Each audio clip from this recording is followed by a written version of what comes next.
Good afternoon, everyone. Today we're going to be having our Socratic seminar with the SLAM, and we're going to be focusing on Diary Entry 19 of the Freedom Writer's Diary. So let's go ahead and start with our bell ringer.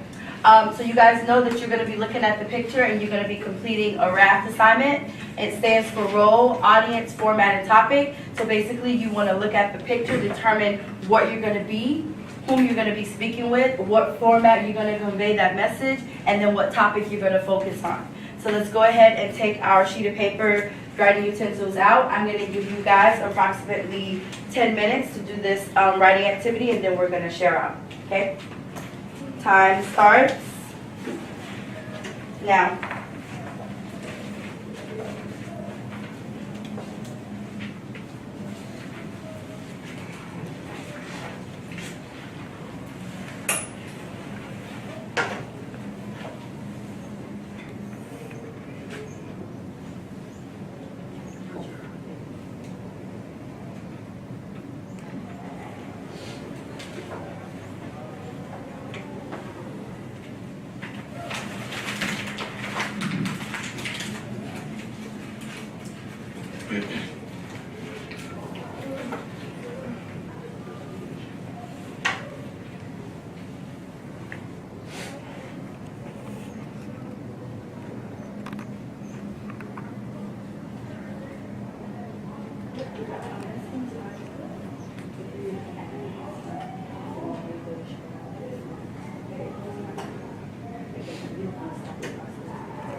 separate people?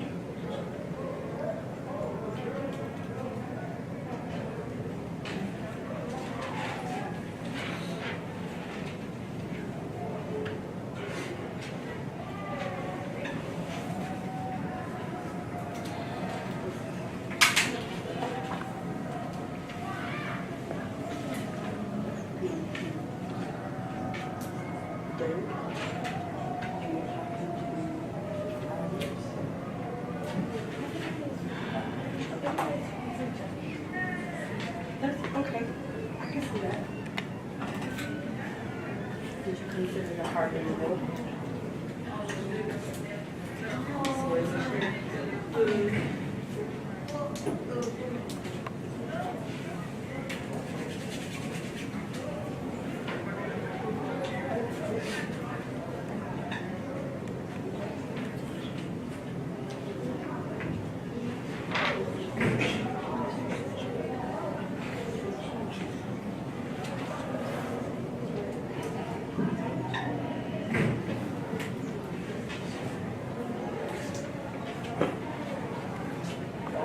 How many of you guys are still writing?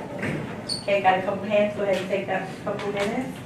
It is about 4 minutes.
Got about 3 more minutes.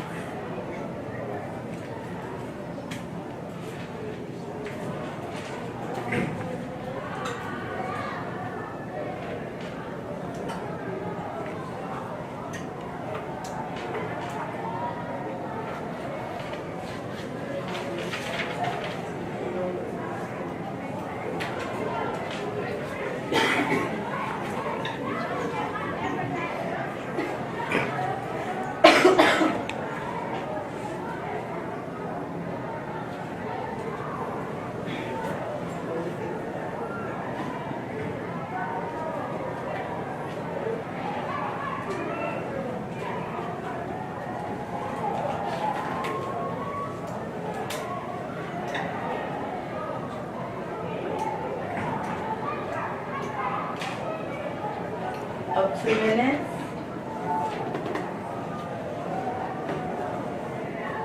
You're going to start to wind down your ideas.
Okay, got less than a minute, so you want to start to wind down your final thoughts.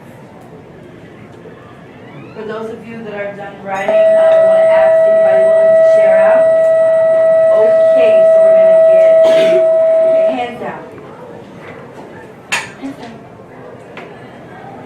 Anybody willing to share? Okay, I saw Tiana.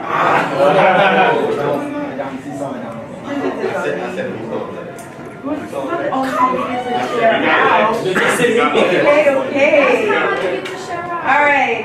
All right, so I got them. So we're gonna do Tiana, Adonis, William, and then Ruby. Okay, calm down. We have enough round. We're good. We're good. Okay. So we have about 10 seconds. So can I get all of you guys to go ahead and stand? Let's go ahead and do our class pledge. Right. I'm gonna lead it. That's fine. Go ahead. All right. Y'all hands.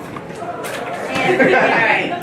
I am not everyone, but I am someone. I cannot write everything, but I can write something. What I can write, by the grace of the universe, I will freely write as a means to become the best person that I can be for me, my household, my community, and the world. I have something to say because I am somebody. I am freely writing myself into existence. We are Viking Freedom Writers. Awesome job. All right, so now we're at share out time. So let's go ahead and start with Tiana. What do you have? So let's go back to our picture. I want you to quickly tell me role, audience, format, and then topic. The role would be dirt and yin and yang. Okay. The audience is the soil. Format is roaming thoughts, and then I don't know the right topic. Okay. My color has never been something that I've been quite fond of, and I say that because my pigmentation happens to be a bit darker than the next person. I'm dark skinned. Not to say that in a racist way nor derogatory manner, but just to show people how the word dark skin has been used. Like, your skin is the replication of an oil spill. You are supposed to be out in the field picking cotton. Boy, know your place. Not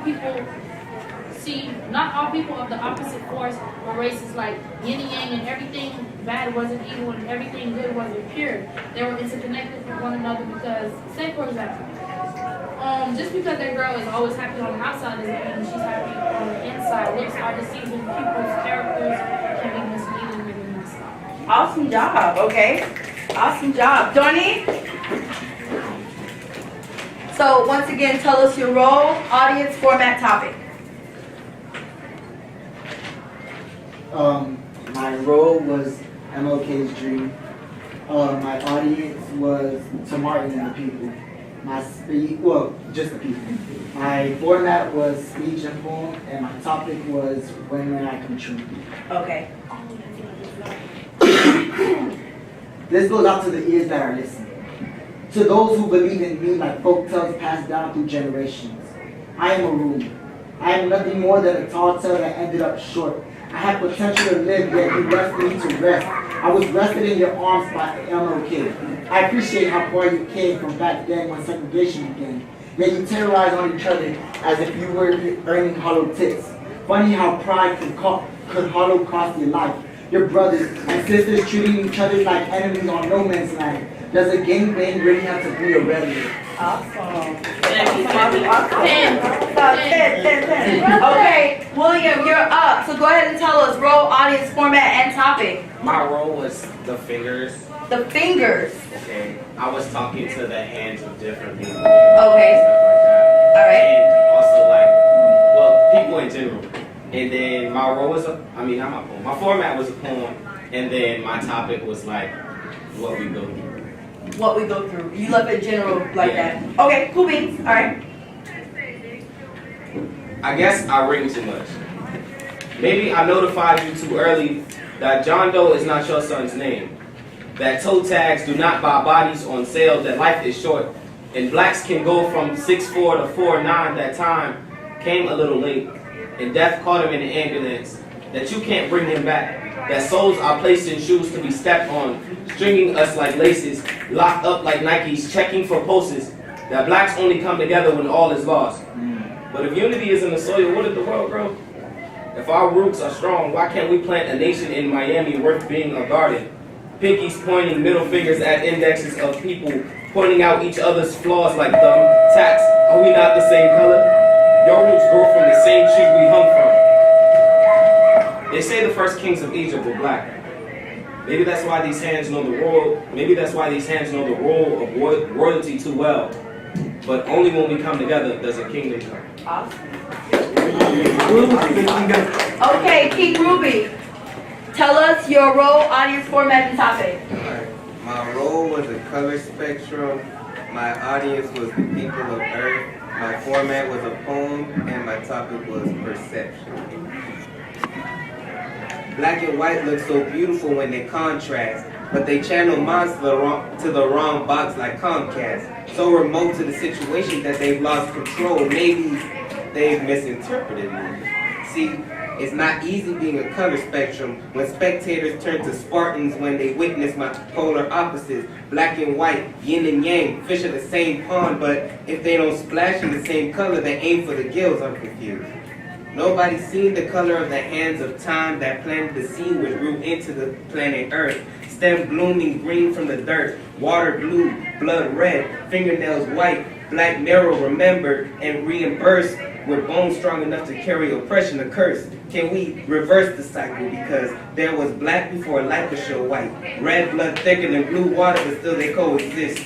Before green was the object of your eyes, realize colors weren't visible to photosynthesize hate. Now, I hope you focus my spectrum on the heart that should be grasping the earth instead of planting it back in the soil coming with despair. Awesome job. Awesome. Okay, so we're gonna go ahead and move forward. So we read Diary Entry 19, and you were required to come up with at least 3 to 5 questions pertaining to it. I want to ask anyone to share out what were some themes that you found when you revisited the writing. Hero and villain. Hero and villain. So the idea of hero and villain. Okay, what else? What were some other themes that came out? Themes, okay? Go ahead. There's more than meets the eye. There's more than meets the eye. Okay. What else? Another theme. Any other themes? Never judge a book by its cover. Never judge a book by its cover. Okay. Not everyone has the same view on who you are. Okay, so diversity. Alright. Awesome sauce. Okay, so what I need you guys to do now, I want you to go ahead and think 5, right? So I'm going to give you 5 good minutes. I want to make sure that you have your notes as it pertains to Diary Entry 19. And you want to think about any last question that you want to throw up in the mix. Okay, remember all of your questions need to be about the text. It needs to address personal, level, local, and then global. Okay? So let's go ahead and take those quick 5 minutes to get yourselves ready as far as your questions are concerned.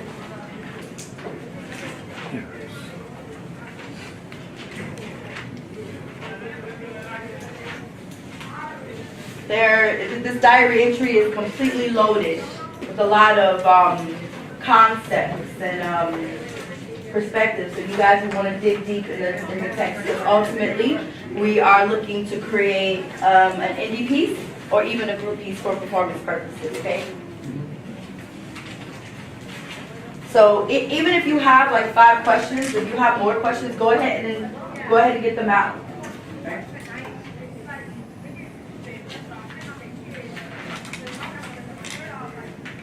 Make sure that you address a personal, local, and global, because we are definitely making those connections.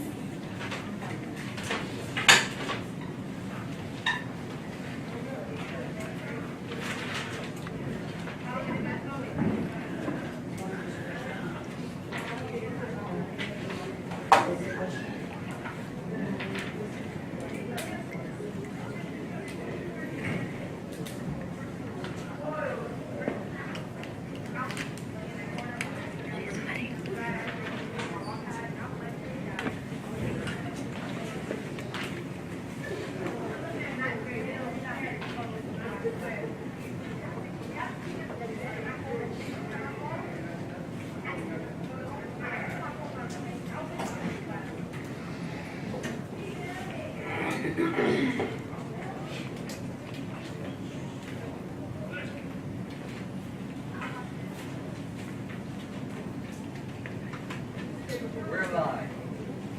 7.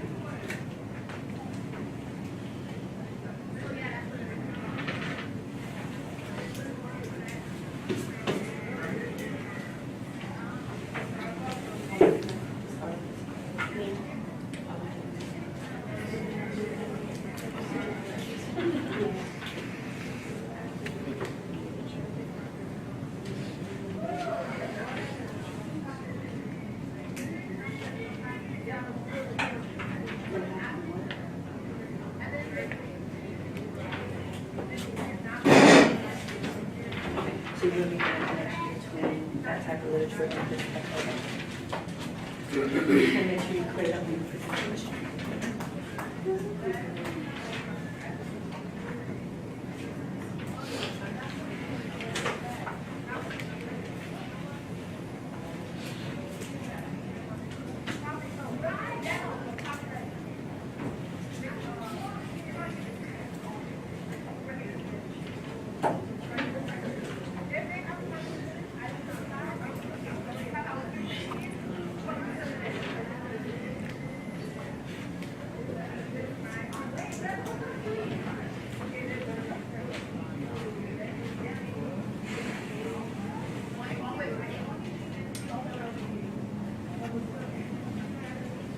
How many of us are still forming questions? A couple hands, okay. Go ahead and take that minute and 20 seconds.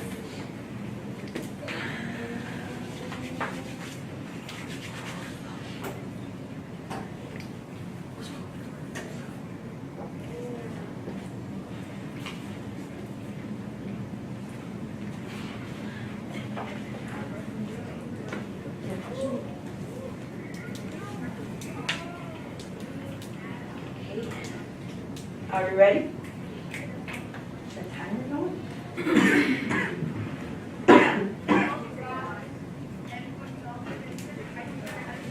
Okay. So within the last minute, Socratic seminar expectations, just a quick reminder. Remember to listen while others are talking. If you agree, you want to do a thumbs up, or you want to do a snaps, okay? If you disagree, you could go ahead and do a thumbs down. If you want to speak, 2 fingers in the air, simply go ahead and raise your hand to signal. Lastly, if you have just spoken, you want to make sure to call on to the next speaker. There is no debating here. We are to learn different perspectives, appreciate it, yes? Yes, okay, good. Okay, and lastly, you want to make sure that you are using your student accountable talk. Any other questions and or concerns before we begin? Everything's cool beans? Cool beans. With awesome sauce on top. Alright, here we go. Alright, so the Socratic seminar is going to go ahead and start off with Joy. Alright, so I have a question. So basically, Timothy McVeigh is like someone who took matters into his own hands to prove a point. So my question is, do you see a Timothy McVeigh in Malcolm X? Dang. For you. Okay, I believe not everything is simple, so we can't compare Timothy McVeigh to Malcolm X to a certain extent that he did take matters into his own hands, but we could clearly see that Malcolm X, he wasn't really a violent person. He was only violent if someone was violent towards him by any means necessary. Although Martin Luther King took another route, if you were to attack him, if anything happened, he would stay peaceful and not fight back.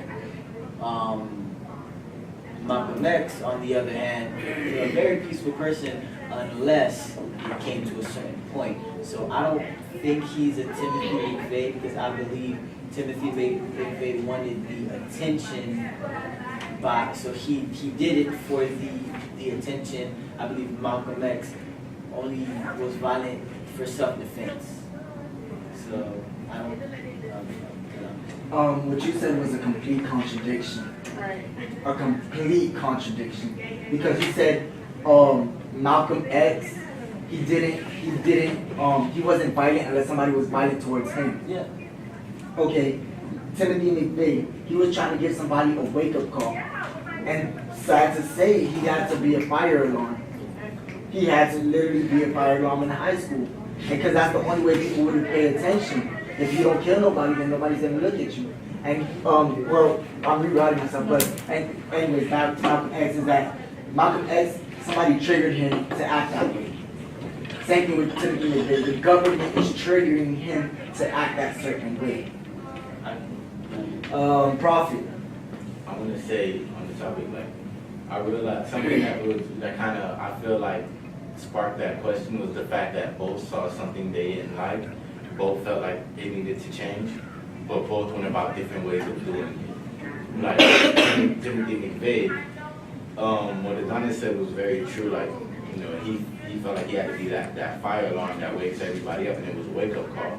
But at the same time, one thing you did say, and I'm sure you didn't mean to put it the way you put it, was the fact that he needed to kill people to get that attention, that to get that message across. Shoot it back to you. Okay, I said that on purpose. Because living in America, take that back. Living in the US, no, sorry. Living in the world. Thank you. Living in the world. The best way that you're only able to get your message across is by doing something violent, period. Whoa. Okay, so let me quickly interject. Alright, so quick question. So you're saying the only way that we could affect change is to do something negative and hurtful to others? I'm not saying that that's the only way. You could do something positive like march, but it's not going to have as big as an effect as hurting somebody. Please. Really? Please. Yes. Okay, interesting. Well, I'm sending it back to Adonis, and then you want to go ahead and I'm send it sending it off. out to Yana. Okay. I agree to disagree because I feel like, okay, when killing people, that's when everybody want to like take notice to it. Because, okay, you can, say if you're trying to push for something, right? But nobody's paying attention. But once somebody died, then it's like, okay, oh my gosh, we should have been took notice to it. But I mean, it's been going on for the longest, so it's like, why would you take notice when somebody has to die before like, something changes? And like, what did you say? Okay, that's it. Jazz. Thank you so much. How about you? Alright, so this is for you, Don. I love you, my brother, right? But Martin Luther King, come on, he walked for Selma. Did he kill anybody? No, he made a change. Tupac, he guaranteed that he would sparkle the minds of those with his music to start a change, and he didn't kill nobody using his music and talent through his songs. So that's what I had to throw out there. I mean, I'll piggyback to you. Okay, really quick, I'm sorry. To throw this out there, it's all up. We're just discussing, but so like on Selma, Martin marched, right? Right. Isn't it funny how everybody remembers Bloody Sunday? About like that's the main thing that everybody remembers about the march to Selma, about the violence, about what was happening. Go ahead. All right. So what we did learn that Martin and the marchers did decide to march in Selma because the authorities were reckless and they could see what would happen and they could publicize it and get the help. But Martin didn't do anything violent to make change. Although his process there was a violent act, but he didn't do it. Now I don't believe to a certain extent for humans it does take when a person dies you get more eyes. People notice more when a person dies than when you just speak and you have people protesting and stuff. You do get more of a reaction, but you don't have to do that. That's unnecessary. You don't have to kill. There's no need to take a life. They do say, there's a saying, for a man to be immortal, many must die. I do believe to be a legend, they say you want a legend until you die. But I don't think you have to die to make change. Like you said, Tupac said he wants to be a spark. Although he did die, but he didn't have to go and kill somebody. Look at me, look what I'm saying. I'm trying to, boom, look at me, I'm gonna kill him if you don't listen to me and I change the world. You don't have to do that. I believe Jesus, a great example, although the Christian people believe, I'm a Christian, we believe Jesus is God, and they say that God did kill and God did tell people to kill, but God says do not kill. Jesus on earth did not kill and changed so many lives. And I'm gonna give it to Joy because I had this in my face. Okay. So, this is what I'm gonna say. I feel like nothing exists without its opposite, right? So I feel like Martin Luther King and Malcolm X, even though they never they didn't have the same way to go about things, because they was all pushing for the same thing, their different ways brought the impact powerful. I'm not saying that killing people to get your point across is the way to go. No, I'm not saying that. But there is times where you do need that negative just to uplift the positive just a little bit more. So I feel like it balances out. Let me go ahead and quickly interject. So when you guys to go to the text, page 39, bottom of the text, it says, there are many Timothy McVeighs around us every day, and it is very surprising to find out that it's the person you least expect. They are just like walking time bombs waiting to go off, and when they do, the consequences can be deadly. I'm just going to sit that right there and let's see who's going to respond. I'm going to go ahead, whoa. I'm going to go ahead and shoot it back over to Joy. And then Joy, you're going to... Okay, so like he said, right? Jesus didn't have to kill, and like she said, nothing exists without the opposite.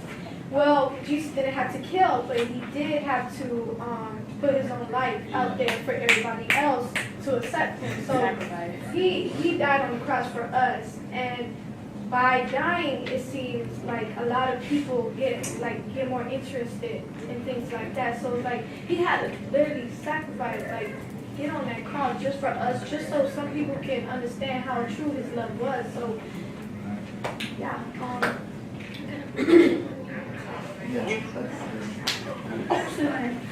Okay, but to answer Joy's question with Malcolm X and Timothy McVeigh, I'm gonna say that they're both different, because with Timothy McVeigh, although he did go about his violent way like Malcolm X, the only difference I feel is though Malcolm X was violent towards the people who actually attacked him. So the only way I see Timothy McVeigh actually being violent and actually being compared to him is if Timothy McVeigh would actually go into the government and just started killing all of them. That's where you can actually make a comparison. Because Malcolm X didn't just randomly all right, bet I'm gonna go kill some innocent people. Right. No, he did okay, I'm killing the person that actually pushed me over the edge toward the kill.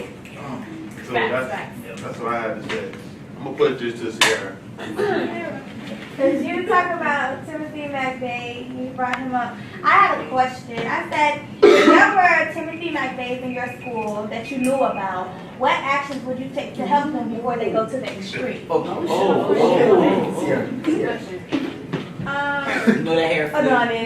Yes. Oh my God. Sierra, you make me sick. All right. So what happened was that. So what I was gonna say was, I'm trying to remember what you said. There was a Timothy McVeigh in our school. How I would go about it was through the way that I am going about it is spoken word. To me, it's speaking. Not just, I'm not talking about public speaking, I'm talking about spoken word as in write that person a piece and actually sit there and enlighten them on the consequences. Like we were talking earlier about knowledge. I forgot the line. applied knowledge is power. Yeah, knowledge is power. Applied knowledge is power. And if you don't enlighten them, then if you have to enlighten them. It's their decision to take it right or wrong. So it's like knowing yourself. So you have to help them learn about themselves. That's just what I'll say. Help them learn about themselves. And that's about it. Okay, let me go ahead and interject something really fast. Gonna just sit that so you got to. Page 40 of the diary entry at the end, last paragraph. No matter what race we are, what ethnic background, sexual orientation, or views we may have, we are all human. Unfortunately, not all humans see it that way. I'm gonna sit that out there. So I'm gonna go ahead and shoot that back to Luke. So my first two questions have to deal with that. So, but what did you say? Help them learn about themselves. So I believe, I don't blame Timothy McVeigh. Mm-hmm. I blame who pushed him. I believe, and in the diary entry it says the white ones, The ones you least expect. The quiet one that sits alone, that doesn't do anything, they're the ones that get attacked in the hallways. So when they explode, everyone goes and blames them, but they don't blame the person that was bullying them. Yeah, and they a lot of times they do choose to take the wrong route and cope with it the wrong way, but why did you have to push them if they're the quiet ones? And for the human part, I put because she did say, he or she said, no matter what race, if we're Hispanic, you are human first. Before you're Spanish, you're human. Before I'm Haitian, you're human. Before you're Jamaican, you're human. Before you're rich or poor, you're American, German, you're human. And my favorite saying, I always grew up, if everyone is different, everyone's the same. If we have different views, doesn't that mean we have something in common? If you think differently and I think differently, that means we're the same. So, All right. I have one more question. So, we're gonna go ahead and we're gonna turn it inside. So there is one topic that we did not discuss throughout the Socratic seminar. So I'm gonna give this person the opportunity to slam that topic, and then we're gonna transition into our closing activity, which is roses and thorns. Can I go ahead and get Sweetness to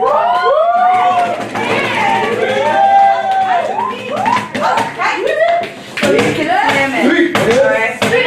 So you want to let us know the topic, and then you want to go into slamming. I'm a judge. Okay. Yes. Everybody can be a judge. You can be a judge. Take a sheet of paper, and you want to write your number on the back. Okay? Okay, you want to go ahead? What's your name? All right. My name is Sweetness. The name of your The name is Rainbow. Okay, guys, go ahead. From where? What school you From go to? Miami. How old are you? All right. All right, so the topic of my piece is it's about my sexual preference, I guess you could say, my sexuality. So, you can see what So what, I'm gay, that don't matter. God ain't make you no better than me. When I pray, He still answers. Maybe you need to get on your knees. No weapon shall prosper. Yes. No weapon shall prosper. Ooh. Your sin ain't no better than my sin. Your skin ain't no better than my skin. So put other fingers you want. 'Twas Monday, July 24th, 2000, about 2:30 p.m. But this was before Instagram. There were no sliding into any DMC. My dad and my mother the casual way, but that's another story for another day. And I know you hear what they all say. Every time there's an awkward silence, a gay baby is born. Well, in my moment, there was dark silence, like everyone's tongues were torn, popped out skin bright, so they even call me kettle corn, but this baby is different. Maybe she's a little strange. There were so many negative comments, but I still won't change. So what's the equation with the situation about my sexual orientation? What the hell is wrong with this generation? What the hell is wrong with this generation? Do I have to go through double discrimination? You're judging me, but you don't even know me. That's my business like a real estate agent. What's this world coming to? We can live in a nation where people are dying from starvation, but you worried about my sexual preparation? I catch a lot of Miami heat in these Miami streets just because there aren't heels on my feet. I'm gay, but I have yet to be happy. It seems like my happiness can't exist because I walk with a limp, or my hips don't twist, or my little leg don't read Victoria's Secret, because the secret that I'm a little fruity of the loom has been exposed. All the time, so I sit in this dark room where these poems are composed and write about my pain and try to stay sane, but stay in my own lane, but it seems like I became a slave to society, so they yank my chains and throw me out in the rain, so I get on my knees and I beg them, please treat me as a human being. No one is experiencing the discrimination I'm seeing, only for being from me. I was born like this, so deal with it, trying to fit into society's expectations. Why am I put into these situations? Your veins pump the same color blood as mine, so why does my life seem hate up this month? Calling me a faggot, but did you forget that no sin is greater than another? We're supposed to be assistant brother, be yourself, they said. It'll be fun, they said. So why I often find myself holding that gun to my head, whisper the words, and no, it wouldn't matter if you were dead. No, I won't do it. I won't pull that trigger. I won't let you take my soul. I won't let you leave me out in the cold. I won't let you bend me because I don't fold. I have a triple personality. I am me, myself, and I. And no matter what you say, baby, I am going to fly.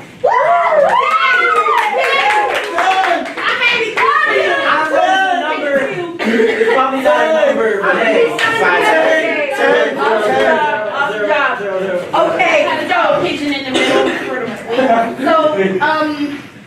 we are gonna go ahead and do a closing activity, roses and thorns. So you want to make sure that you are concise. What is your rose? What is your thorn? Let's go ahead and hit up Anthony.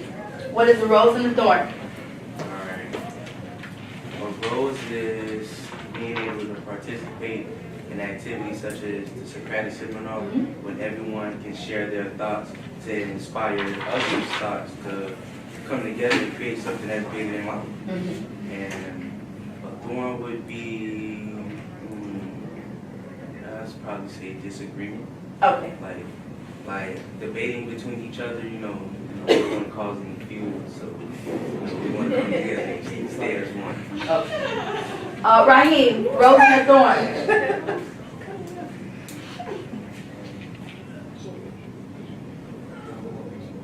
A rose, just being able to be in a space like this. You have one thorn? Something that can be? Okay. All right. Let's go ahead and get Joy. Okay. A rose for me is to be in the classroom with the teacher of the year.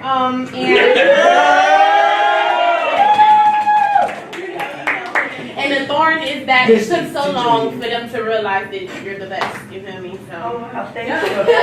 Okay. Let's go ahead and go with Andrew. Rose and the thorn. A rose would be that I got to see how the people in this class know how to compare the past with the future, how to use anecdotes and stuff like that, because, you know, that type of stuff helps with stuff like that. And a thorn would be that I didn't really get to sing during the Socratic seminar. Okay. So more time. We would have liked more time. Awesome. Lena, go ahead and give me a rose and a thorn. Okay. So my rose is being able to be in an open space with everybody and realizing that although we may disagree on some things, we still, you know, respect each other's opinion. A thorn, I would say, just not like participate in the Socratic seminar. Okay. All right. Let's go ahead and go to Sierra. A rose would be, I feel like, for the most part, a lot of people participated. And I love to hear like different opinions, even though you guys, like we have different ways of seeing things, I just love to hear them. Because they like help me open up my mind. I like learning new stuff. Exactly. A thorn would be that, to be honest, I don't have thorns, so. Yeah, it was good. Right. Okay, let's go with William, rose and the thorn. When it closes out. Okay, let's go. A rose for me would be seeing the different perspectives of all my peers and learning new ways to connect the text with modern day stuff. Okay. Definitely. And a thorn for me would be